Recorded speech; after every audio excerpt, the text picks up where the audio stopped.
If you would, go ahead and take your Bibles and turn to Numbers chapter 1.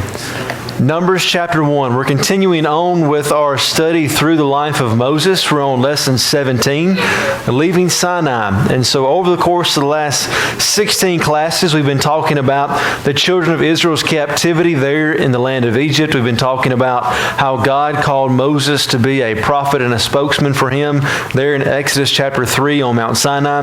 How he went to Egypt, was there for about a year, had the 10 plagues, then they leave Egypt. They get a new calendar as they're leaving. They are in the wilderness for a few weeks, months. They arrive at Mount Sinai. While at Mount Sinai, they receive the law. They also receive instructions on how to build the tabernacle, the instruments concerning the tabernacle and sacrifices and worship, and also the priestly garments. Now we're going to be leaving Sinai in our lesson 17 and looking in the book of Numbers chapter 1 through Numbers chapter 10. And so if you remember, last week we ended with Leviticus chapter 10 with the deaths of Nadab and Abihu and the strange fire that they offered. But we're going to skip over Leviticus chapters 11 through 27 because it's going to be on God giving the law to Moses, to the people, especially the law concerning holiness and purity, dietary laws, laws about cleanliness, who is unclean, how long they're unclean, laws concerning leprosy and other issues. We're going to skip forward into the more narrative aspects of the life of Moses in lesson 17. So first we're going to look at Numbers chapter 1. And this is going to be the census of the nation.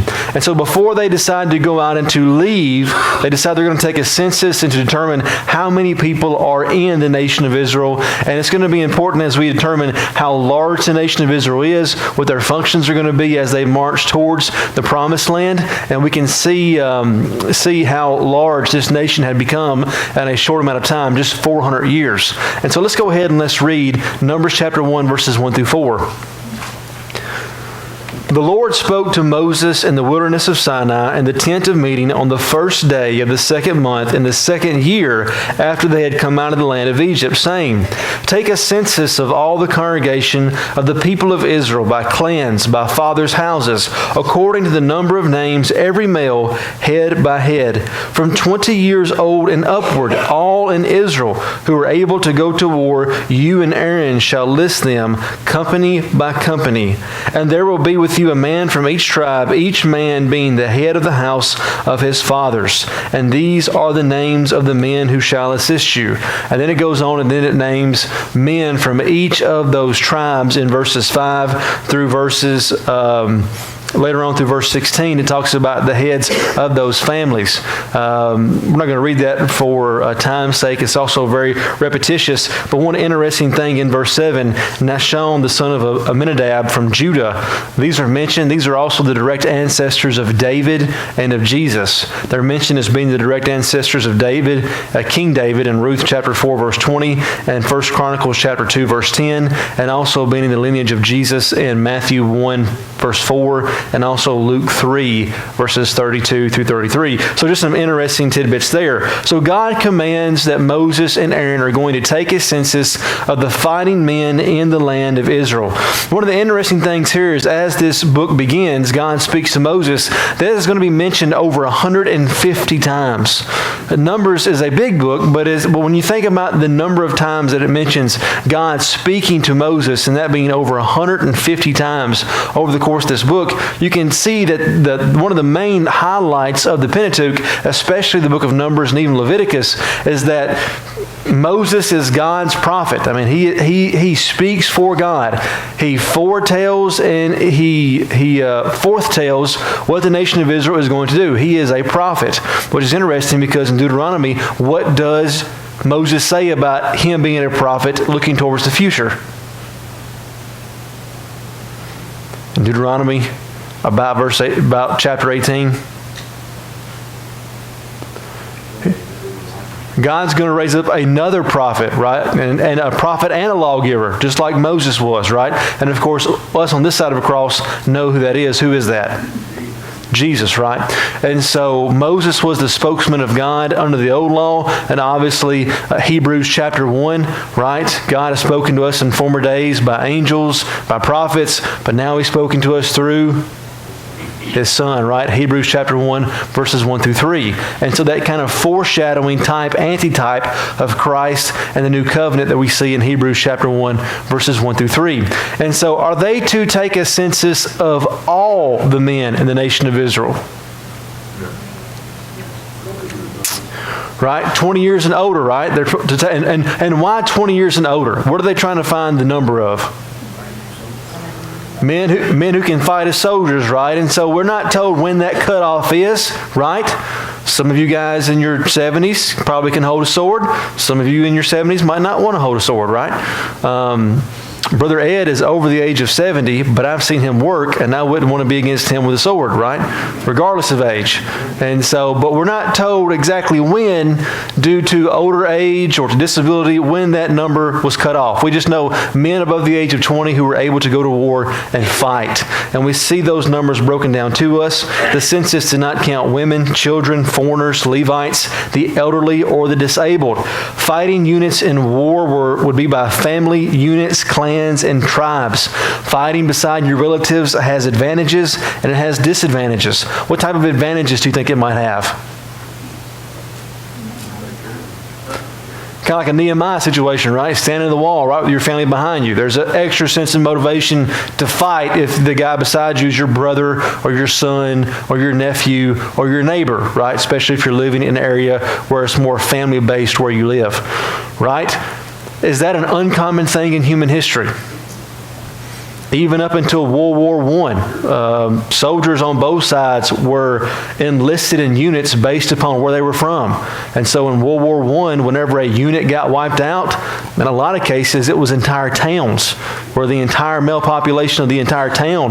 There are towns in France, in Germany, in England. I'm not so sure if it was as much as common thing in the American military, but literally the units were based upon what neighborhood you were in those countries. And so after World War I and entire towns lost to male population, we decided in World War II we probably shouldn't do that anymore, right? And so ever since World War I, we're no longer, are put in fighting situations. But when you look at the vast majority of human history, I mean, for about 5,000 years, that was pretty much the standard, right? What type of disadvantages would that might have? Wipe out the entire family, right? If you see your brother die next to you, it can cause one of two things. It can make you fight like crazy, or it can make you turn around and run, right? And depending on the person and the situation, you just don't know, right? And so there's also a psychological thing that could be a benefit or a minus. But that's the way it was set up in the ancient world and the way God tells them to have the census. And so the census is taken. If you look in your Bibles there, it's very repetitive, so we're not going to read that section. But you can see from Reuben, 46,500. Simeon, 59,300. Gad, 45,650. Judah is the largest at 74,600. Issachar, 54,400. Zebulun, 57,400. Ephraim, 40,500. Manasseh, 32,200. Benjamin, 35,400, Dan 62,700, Asher 41,500, and Naphtali 43,400. One of the two smaller ones are Ephraim and Manasseh. I didn't say the smallest, but two of the smaller ones. Why is that? Yeah, because there is no tribe of Joseph, right? So technically, you're one generation separated. So technically, if this was the tribe of Joseph, they would actually be one tribe, would they not be? And so that would actually wind up being about the second largest tribe, or one of the larger tribes, if these two were actually combined into one. And so quite interesting. One of the more interesting things is that when they take the second census in Numbers 26, a generation later, Ephraim is kind of stagnant and Manasseh like doubles. It just really explodes. And so this would indicate the entire population of Israel is probably greater than 2 million, because this is only counting the fighting men, not including those categories that we talked about earlier. So the fact that in 400 years, how many are listed as those that go down into Egypt as the family of Jacob? Anybody remember the number? 70, right? Yeah, 70. And 400 years later is 2+ million. That's incredible. That's incredible. Many people have said there's no way that could happen, right? That's fiction. But God said He was going to move the nation of Israel and open up their wounds, and they weren't going to have miscarriages. So after 400 years, God was with the nation of Israel, and they grew exponentially. And so here we can see the Levites are not numbered during this time, and we see why. Let's read verses 47 through 50 of our text. Numbers chapter 1, verses 47 through 50 tell us why the tribe of Levi is not numbered. But the Levites were not listed among with them by their ancestral tribe, for the Lord spoke to Moses, saying, Only the tribe of Levi you shall not list, and you shall not take a census of them among the people of Israel, but appoint the Levites over the tabernacle of the testimony, over his furnishings, over all that belongs to it. They are to carry the tabernacle and all of his furnishings, and they shall take care of it and shall camp around the tabernacle. And so why are not the Levites numbered during the first census here in chapter 1? They're not going to be fighting, right? When the nation goes out and fights, where are they going to be? They're guarding, right? Guarding or protecting or keeping. It's the same word both in Hebrew and in Greek, right? The tabernacle, right? They're supposed to be guarding and protecting. Also, these tribes are supposed to go out and fight. Why? What are we fixing to be fighting about? What do families fight about today? Land. Right? Y'all aren't from an agricultural background like I am, right? I've seen loving families devour each other over land. So land, right? Land is important. The Levites ain't got a dog in that fight, right? Do they get land? They live in cities, right? So they don't have the land fight, but that's okay because they're supposed to be priests of the tabernacle. So quite interesting. But take your Bibles and turn over to chapter 3 because we do have a census of the Levites. We just don't have it with census in chapter 1 because God wants to know how many Levites there are also. God already knows how many Levites it is, but He wants them and He wants us to know how many Levites there are for a different purpose. And so in chapter 3, we see here that He asked for the Levites to have a census taken about them. Let's read verses 11 through 15 of Numbers chapter 3. And the Lord spoke to Moses, saying, Behold, I have taken the Levites from among the people of Israel, instead of every firstborn who opens the womb among the people of Israel. The Levites shall be mine, for all the firstborn are mine. On the day that I struck down all the firstborn in the land of Egypt, I consecrated for my own all the firstborn in Israel, both man and of beast. They shall be mine. I am the Lord. And the Lord spoke to Moses in the wilderness of Sinai, saying, List the sons of Levi by fathers' houses and by clans, every male from a month old and upward you shall list. And so the tribes will be broken down into clans and into family units. How old? Is this different than the first census? It is. First census is how many? 20 years and up. Every male 20 years and up, right? Here it's going to be the Levites a month old. Why is there a difference here? Julia, there's a different purpose to the census, right? We're not worried about fighting anymore. Now we're worried about what? The priesthood, right? When Moses was making the sacrifices for the people before this time, who was helping him? Who was acting as the priest before the consecration of Aaron and then the Levites? It was the firstborn, right? Because in Exodus, whenever we see the 10th plague take place and God kills the firstborn, remember God tells Moses, tell the people that the firstborn of Israel are now mine, right? Consecrating them. So they function as priests for that year time frame between the time of leaving Egypt to the time the Levitical priesthood is put in, which is why we're going to see this take place. So He tells them to have a census and take the census of those who are a month old and up in the Levitical camp, and it comes out to be 22,000. One of the interesting things is that when you notice the other tribes, Levi is extremely smaller than the rest of the tribes. Think about this. You can look back in your Bibles and you can see that. But one of the lowest tribe is well, I'll just look real quick. It's in the 30,000 range. Okay, the smallest tribe is Manasseh at 32,200, right?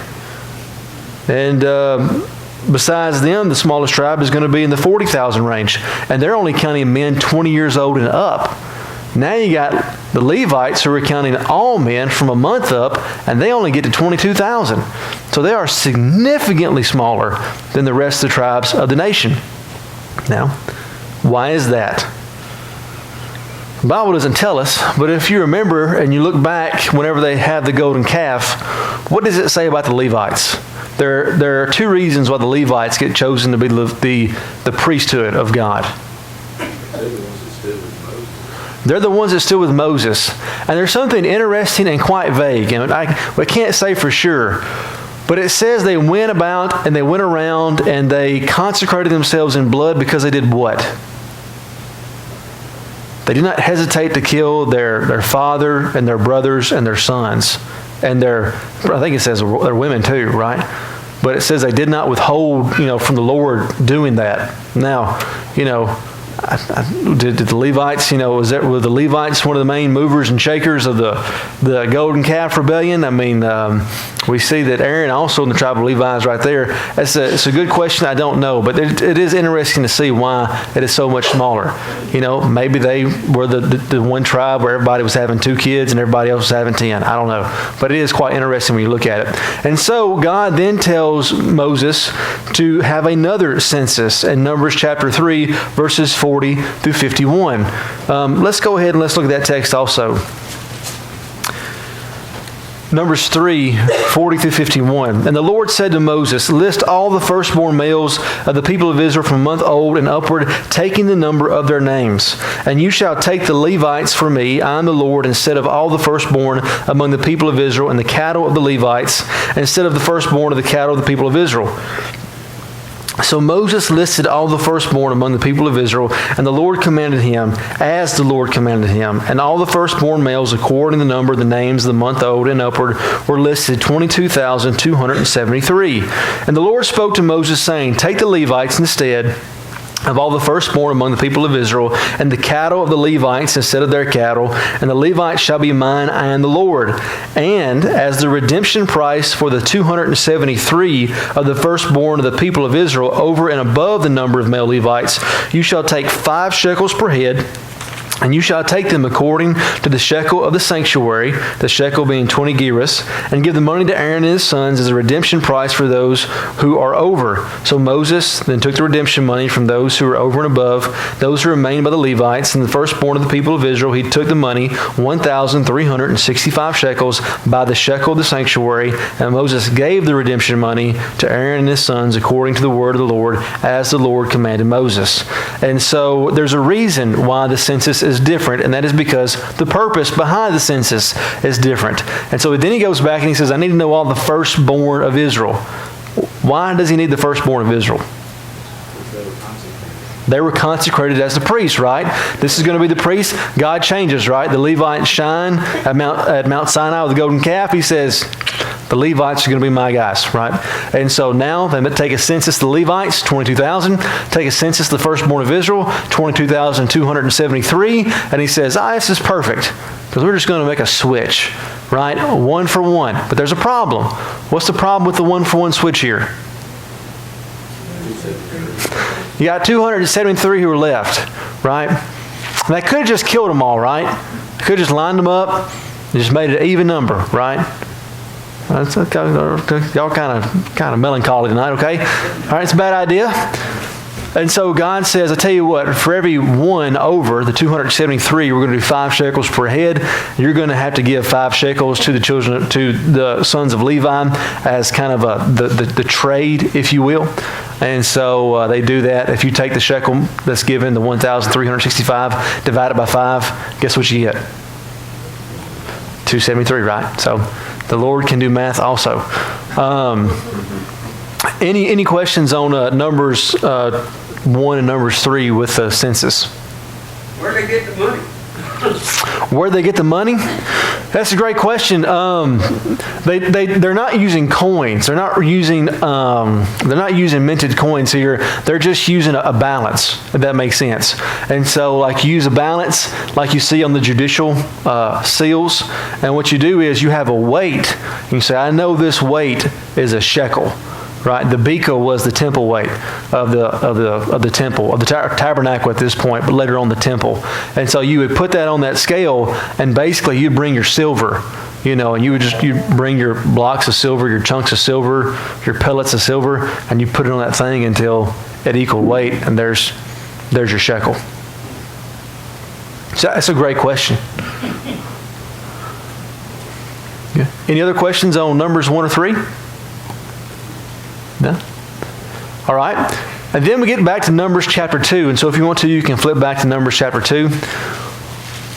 We won't read that text because it is quite redundant with the sides. But it talks about the situation of the camp of Israel. How is the camp going to be arranged? And that is what Numbers chapter 2 is concerned about. So you can tell in Numbers chapter 1 through 3 that the nation of Israel was about to leave. Because if you tell the people, all right, guys, I want all the able-bodied men to line up. I'm taking account of who's going to be in the military. What are you kind of saying? If the U.S. government says, all right, everybody, we're putting the draft in tomorrow, the next question is, who are we invading? Because you don't have a draft to just sit around and, draw, there's a reason why. And so these people have been at Mount Sinai for a while now, and God's letting them know, I've told you we're going to go into the promised land and drive out these foreign nations. We're fixing to move. And that's exactly what takes place here in Numbers. And so he's getting everything set up. He's getting the Levite priesthood in order. He's getting the armies in order, what camps they're going to be in, who you're going to be fighting beside. And also, we're going to be moving. You got a nation of 2 million people. Someone correct me, but the last I checked, the population of the state of Tennessee was like 6 million. Is that right? Anybody? Somebody Google it. Rob's got his phone out. Rob would be the official Google connector. Population of Tennessee. 6.77 million. Ah, pretty good, right? 2018. 2018, all right? So maybe we could say 7 million and just kind of round up. But, all right, think about 7 million people. Imagine a third, roughly, of the state of Tennessee all moving in unison across land to go somewhere. Can you imagine the logistical nightmare of trying to move over 2 million people together like that? That would be awful, right? And so God is trying to set up the camp, how they're going to be arranged, and how they're going to move whenever the camp is going to move. And that's exactly what Numbers chapter 2 is. It's kind of interesting when you see that. These L's and R's on the sheet, that does not stand for Libertarian and for Republican, right? With the current political climate, you probably were thinking, I didn't know Zebulon was a Libertarian, But where are the Democrats? Anyways, that's not what this is. And so God tells them how they're going to function as a nation. And so first he says on the east side, and the tabernacle is pointing to the east. The sun rises in the east. The tabernacle is always facing the east. All right, so on the east side, at the gate of the tabernacle, on that side it's going to be Judah, Zebulun, and Issachar. These are all three sons of Leah, right? If you can see here, they're actually arranged according to their moms. Well, they're all the sons of Israel, right? But the first group, Judah, Zebulun, Issachar, is from the sons of Leah. All right, then you have the south side is going to be Reuben, Simeon, and Gad. They're also the sons of Leah. Now, if you look there at the south side, there's something off about that second line. Anybody know what it is? This is a Jeopardy question. What is wrong with the south side?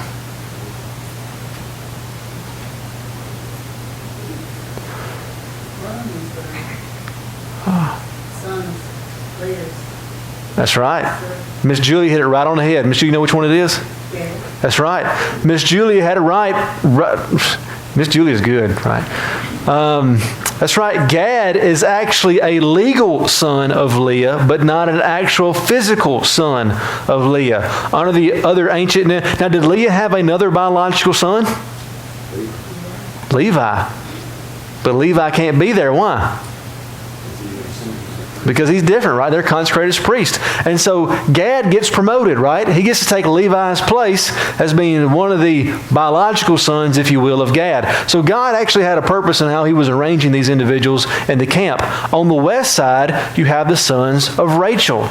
Now, Rachel only had 2 sons, so how does she get a line of 3? Joseph gets the double portion from his father, which means that his 2 sons get to be tribes. And so you have Ephraim, Manasseh, and Benjamin. All the descendants of Rachel are going to be on a side. And then on the north side, you get the leftovers, right? You get the 3 sons who were left, who were born not by his wives, but by the concubines, the handmaidens, the second wife, whatever you want to call them, right? Dan, Asher, and Naphtali. H for the handmaidens. And so it's set up in a particular order for a particular reason. If you look on the east side, the first group of Leah, Judah, Zebulun, and Issachar, this is going to be the largest group. These total to be 186,400 men. It's a huge. I mean, these are just the fighting men, not including their wives or children or the other individuals. It's a massive amount of people. I think about the population of Jackson, Tennessee, which I think used to be like one of the top 5 or 6 cities in Tennessee as far as population. It's like 120,000. That's total. You're talking about 186,000 men just on one side of the tabernacle. The south side, Reuben, Simeon, and Gad are 151,450. They are to set out second. So the east side marches first, the south side marches second, then the center goes with Levi. We're actually going to see in Leviticus chapter 10 that it's a little bit different, but in the west side goes the fourth in the column, and the north side brings up the rear last. Any questions on the camp arrangement? You talk about the number of people. We also think about it as the massive amount of cattle. Yeah. It's a great comment by Todd. The sheer amount of people, but you need, and of course they're eating manna every day, right? But think about the goats, the cows, and the critters, just like all the animals and stuff that's going to be in here. It's completely, and imagine being one of these Canaanite nations. You have this swarm of 2 million plus people and their stuff coming right at you. Oh, and by the way, God fights on their side too. You can see why Rahab, in Jericho is just kind of like, this is not going to be good. This could have been how the camp was laid out. We don't know exactly, whether it was in block style or not, but this is kind of a map. One of the things that's really cool, and you've probably seen before, is that if you take this and you put it on a map like this and you put it in columns, what does that look like? Well, true. Religious symbolism, what does it look like? Yeah. It's kind of interesting. If you put this the way it is, of course, you've got the first camp, right, there with Judah. Then you have the other ones. And as you can tell, the left side and the right side are they're proportional to the size. Not the same size, they're proportional, but there's only about 4,000 difference in those 2 camps. Then, of course, you've got like Dan and them in the very back. And so it looks like a cross. And so there's been lots of sermons and illustrations on the camp of the Israelites and the foretelling of Christ and the cross. Now, is this group, did they ever meet up with each other, or they just stay like in groups? Did they intermingle? It's a good question. They probably stayed separated. It was probably looked more like this than it did this, but this is just too good not to show. You know what I'm saying? Some things preach better. Anyways, but they pretty much stayed within their own family camps. It's like Darty Lane, right? Or Smithville. It's just, it happens. Yeah. And so, good question. Any other questions or comments on the camp? Which camp was Joshua from? Joshua was from, I know this one. Because his ancestors are mentioned in... Because Moses would have been a Levite, right? Yeah, Moses was a Levite. That's right. Joshua was a... Was that? Ephraim? Yeah, you're right. I think you're right. I think you are right. Yeah, it's mentioned, but you're right. He is from Ephraim. Is that right, Rob? Okay, Rob. Okay, Scott, right answer. Rob confirmed. Are you still using Google? That was good. Okay. As long as you're right, it's okay. They used to have competitions where Brittany's from, the Hinesville Church of Christ, where they would have like competitions at who could find stuff. And there was always this lady that sat in the front with her iPad, and she would like Google stuff. And I'd be like, it's not actually fair. She's using Google right now. Not that I was bitter or anything, but it's just like, I feel like she's cheating. Anyways, shouldn't cheat in church. All right, so now that we've got everything standardized and how we're going to move out, then we get the test, right? The first test, they've been at Sinai for a while. Now we're going to leave. So let's go ahead and let's turn over to Numbers chapter 10. Numbers chapter 10, and finally we're going to be able to leave Sinai after almost an entire year of being in the middle of absolute nowhere around this holy mountain of God. If you would, let's go ahead and let's read verses 11 through 13 of Numbers chapter 10. In the second year, in the second month, on the 20th day of the month, the cloud lifted from over the tabernacle of the testimony. And the people of Israel set out by stages from the wilderness of Sinai, and the cloud settled down in the wilderness of Paran, and they set out for the first time at the command of the Lord by Moses. And so the timeline here is important. The second year of the second month of the 20th day. That may not be exciting biblical reading there because it doesn't seem like it's important, but it's actually very important. It tells us that when this takes place, this is 19 days after the census and the instructions on how to set up the camp of Israel when they leave Sinai. So less than 3 weeks, 19 days since the instructions given that we've been reading about so far tonight. It's also been 1 month and 19 days since the consecration of the tabernacle. They bring the tabernacle to Moses. They consecrate it. They consecrate the priest of Aaron and his sons. That's been only a month and 19 days. And it's also been 1 year, 1 month, and 5 days since they left Egypt. They did that on the first year of the first month of the first year on the 15th day. And so we were able to tell how it goes like that. I think about the great parade that it must have been to see 2 million people marching in unison in one direction. That's just unfathomable without, modern day communication and everything. Yes? It said in the second year, in the second month, so wouldn't that mean they were there a year and 2 months and 20 days? If you're in the second year. What was the question? On the timeline, you put 2 years, 2 months, and 20 days. You're saying that's how long they were at Sinai? No, I'm saying it's the second year, the second month, or the second year, the second month, the 20th day. Yeah, because it's not like a child. Like when they left Egypt, it was the first year, first month, the 15th day. So it's kind of like, you know what I mean? Yeah. It's hard sometimes because they didn't start at 0, 0, 0. It started at 1, 1, 1. If that makes sense. It's a great question, though. Yeah. Great question. Any other questions on the timeline? Yeah, and I think about this great parade that would have taken place, and when you read Numbers chapter 3, it seems like the Levites would have all gone in the middle at one time.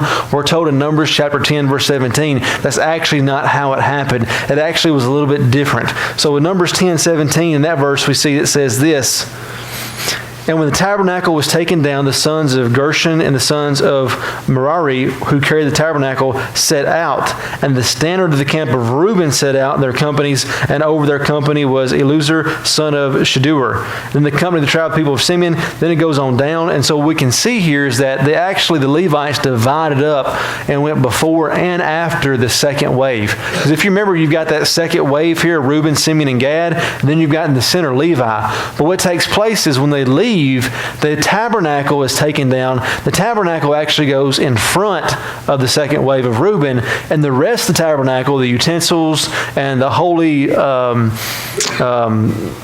articles, the Ark of the Covenant and the incense, the altar of incense, those things go behind Reuben.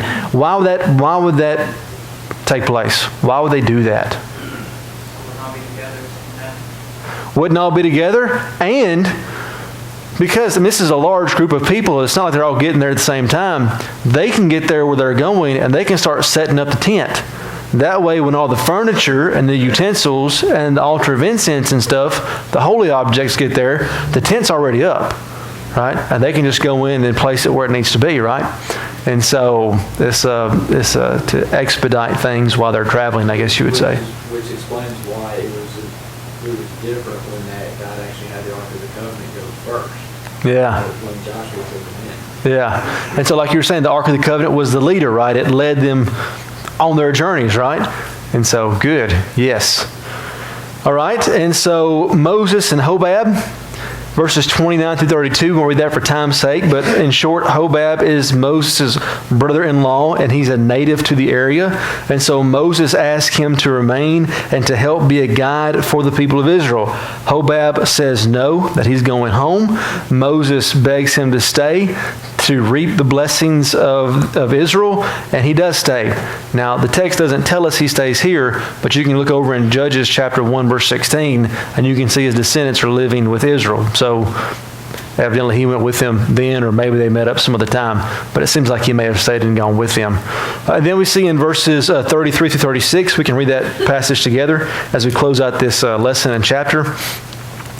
So they set out from the mount of the Lord 3 days' journey, and the ark of the covenant of the Lord went before them 3 days' journey to seek out a resting place for them. And the cloud of the Lord was over them by day whenever they set out from the camp. And whenever the ark set out, Moses said, "Arise, O Lord, and let your enemies be scattered, and let those who hate you flee before you."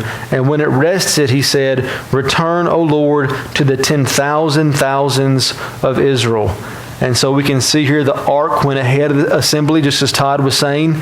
This time they journeyed 3 days to a new place in the wilderness of Bourne. And the cloud was over the people whenever they set out. And we're told that it was a common thing for Moses to have this recited prayer both whenever the cloud left and whenever they came to a place of rest. And so highlighting God's guidance. The moving sequence. And so by looking at Numbers chapter 3 and also Numbers chapter 10, we can kind of see what would take place. The children of Israel would encamp around the tabernacle according to the instructions of God, and then they would see the cloud which was over the tabernacle move, which was a symbol to Moses and the nation of Israel that it was time to leave. There were times wherever they would stay in a certain place for a very short amount of time. There were sometimes they may stay there for weeks. And so they waited to see the cloud move. When the cloud did move, Moses would command the trumpets to be blared out. Then everybody would start packing up and getting everything ready. Then when everybody was ready, Moses would recite that prayer that we just read. Then they would start blowing the trumpets, and the trumpets would get into formation, right? One of the interesting things about the Bible, both the Old Testament and the New Testament, what is a trumpet? It's an announcer, right? The trumpets both here in Exodus or Numbers or Ezekiel or in Revelation. Trumpets are not used for musical accompaniment in the ancient world. Trumpets they're war instruments, right? I mean, they announce the coming of a dignitary, of a king, of a Caesar, or that's what you use in battle to give instructions. I mean, we were using bugle boys in the Civil War and World War I, right? Before the days of modern communications.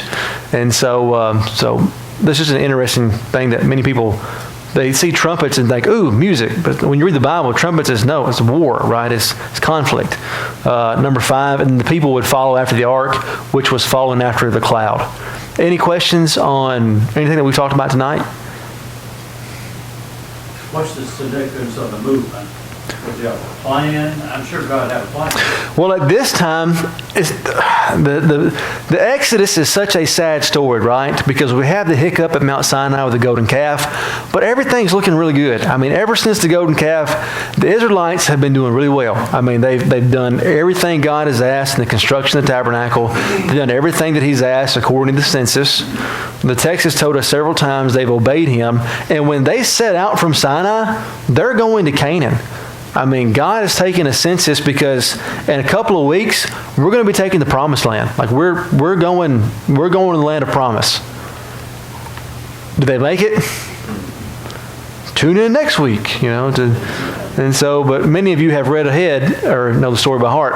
And so unfortunately, no. And so right now, we're going to Canaan's land, but they're not going to get there.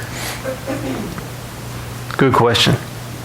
You find it interesting that the Shekinah cloud went first, as like a God basically says, I'm already here before you're here, and then kind of leads them. Like he already scouted out what's there, and then he leads them there. Yeah. And he stops them there. It's like God's already, and the fact that, God's already got them laid out, because they're following not just the cloud, but they're following God. I think Todd is a great segue into one of our takeaways, and that he talked about the Shekinah cloud moving, and the significance behind that. God has never told His people, just figure it out. Like, never. And we beat this drum every class probably but I think it's an important soapbox to stand on and preach on, because everybody's like, I'll just figure it out, right? Me and God will have, whatever. It's like, what did God tell Abraham? Follow me and I'm going to show you land, right? And then he goes down into Egypt. God doesn't tell him to go down to Egypt. And what does he get? He gets Hagar, Ishmael, and a world full of problems, right? And so, but he didn't do what God told him to do. You look at Moses, right? God tells Moses exactly what he's going to do. Under the new covenant, does God tell us what he wants? Yeah. And so the importance of God's guidance, I think what Todd was saying, the Shekinah cloud showing that you're following me, right? You're going where I'm sending you. And I think the same should be true for us today. We should have faith in God's guidance. How dumb would it have been for the children of Israel to see the Shekinah cloud going this way, and for them to say, God's eternal, which means He's pretty old, and He probably forgot the way, and so we're going to go that way, right? We think, that's so dumb with the Israelites, right? But what do people do today all the time? Okay, boomer. Yeah, okay, boomer. Yeah, but now God says something in His Word, and what does everybody else say? I don't think so. I think we should go that way, right? And we would look at the children of Israel and say, why would you do that? That's so dumb. But yet the vast majority of people today who claim to have a relationship with God are doing that exact same thing, obviously on a different scale. They just said it, though. They're already saying Nadab and Abihu already kind of that mistake. Yeah. God's already shown them, right, with the consuming of Nadab and Abihu. Right? So God's guidance is important. One of the things whenever you read these texts, and we can't cover everything, but I hope that you're reading what we're skipping over during the week. God has order for His people. He's meticulous. He plans. He tells the people what He wants, and He expects the people to follow it. The same is true today, right? Number 3, leadership of God's people. You see leadership in the fact that you have Moses and Aaron. You also see leadership in the chiefs of the tribes of Israel and how they work with Moses and Aaron to make sure that all that God asks for is done. Does God expect there to be leadership among His people today? Right? Anybody that went to Freed Hardeman between 1958 and 1992, E. Claude Gardner, what was one of the things he'd always say in chapel? Everything's to be done, Nita, decently and in order, right? So, yeah, Mark was there. You remember that, Mark, don't you? Nita, you remember that? Yeah. And so, but he said that because that's in the Bible, right? It also says that God is not the author of confusion. And so, has God set up a plan of leadership in the church today? He has, right? Christ is the head. Those who express authority in the local congregations are the elders, right? And as members of that body, we submit ourselves to the elders who submit themselves to Christ. There was a leadership structure. God said, Moses, Aaron, you're going to take a census, and these are the men who are going to help you. Right? Just like today, God expects for there to be leadership. And number 4, elevated status of the priesthood. The priests were the closest to God. We didn't have a chance to read that there, but God says in at least 3 different places that the Levites are to be camped around the tabernacle. One of the reasons is that if anybody besides a Levite gets close to the tabernacle, what are they supposed to do? Kill them. We ain't talking about foreigners. We're talking about the children of Israel. It says if anybody that's not a Levite gets close to this tabernacle, you kill them. Right? There's an elevated status to a priesthood. The contact and the closeness that they get with God. Right? Now, what's the beautiful thing about that today? As Christians, right? The Apostle Peter tells us that we are a priesthood. We're the holy priesthood, a royal priesthood, a holy nation, right? A people for God's own possession. And so no longer is it a distinguished group within God's people, but all of God's people are now priests. So good. Any other questions, comments, takeaways that you have? If that's it, let's go ahead and let's close in prayer. Thank you so much for being here, for your comments, your questions. Wonderful class. Dear Heavenly Father, we're so thankful for this day, and we're thankful for this opportunity to come together and to study your word. Dear Heavenly Father, please help us as Christians to love and to respect and to obey the guidance that you have given to us through your word, that we look to the order that you have directed for our lives, that we respect the leadership that you have instilled and installed in your church. Dear Heavenly Father, please help us to walk obediently in faith like the children of Israel did for a time and what they were supposed to be like to the nations around them. As Christians today, please help us to live obediently and faithfully to you so that we might be that shining light to those around us, that they might know what a relationship with you through your Son looks like. At this time, dear Heavenly Father, we know there are lots of hurting going on around us. We pray that you'd please be with the families who have lost their homes, lost their possessions, and especially with those who've lost their loved ones. Help us as the church to be a source of comfort and care for them. And dear Heavenly Father, we also pray for those on our prayer list. We ask a special blessing upon our brother Billy Curtis as he has surgery tomorrow, and also that you'd be with Joe and with Austin and with Carol as they travel back from Florida starting tomorrow. We ask all these things in your Son's name. Amen.